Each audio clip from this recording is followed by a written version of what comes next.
There was a rhythm to life back then that can't be explained in words, only felt. If you grew up black in America between the 1960s and 80s, you didn't just live through your childhood. You were shaped by it, molded by hands that had survived more than you'd ever know, and voices that carried wisdom worn smooth like river stones. Sunday morning started before the sun had any business being up. You'd hear it first, the cast iron skillet hitting the stove, then Mama's humming. Not a song from the radio, but something older. Something she learned from her mama, who learned it from hers. You'd lie there, under that heavy quilt your grandmother stitched, knowing you had exactly 3 more minutes before she called your name. Not loud. She didn't have to be loud, just firm. Get up and get yourself together. There was no negotiation, no 5 more minutes. Because in our house, respect wasn't a concept, it was a reflex. You said yes, Mom, and no, sir, not out of fear, but because that's how you honored the people who sacrificed everything so you could have a chance at something better. Breakfast was grits, eggs, and bacon that crackled like fireworks.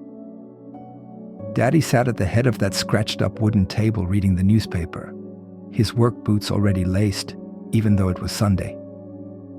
He didn't say much, but when he did, you listened. He had that quiet strength, the kind that didn't need to announce itself, the kind that kept a family fed during times when the world didn't want to make it easy. After breakfast came the getting ready. Mama pressed your church clothes the night before, and you better not come downstairs with a wrinkle or a scuff on those shoes. Church wasn't just about faith. It was about dignity. It was about showing the world that no matter what they thought of us, we knew our worth. We walked into that sanctuary with our heads high, our clothes clean, and our spirits ready. The church fans waved slowly in the heat. The choir swayed. The preacher's voice rose and fell like thunder and rain. And somewhere in the middle of all that, between the amens and the hallelujahs, you felt it. You felt connected to your family, to your history, to something bigger than yourself. Afterward, we'd gather at Big Mama's house, the adults in the living room talking in that language kids weren't supposed to understand, but somehow did.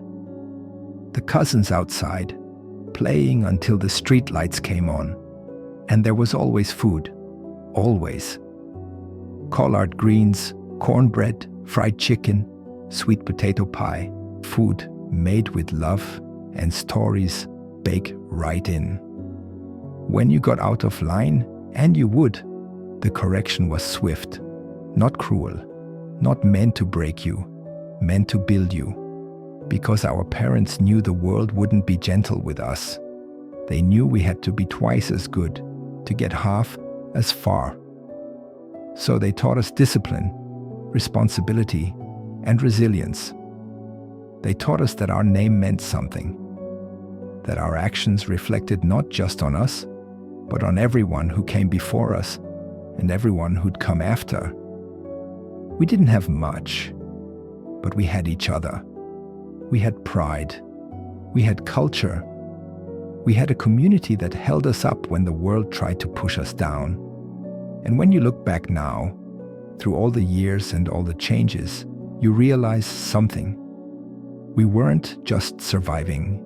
We were building character, building strength, building a foundation that still holds us up today. That's what they gave us.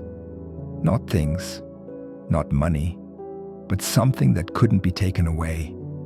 They gave us ourselves.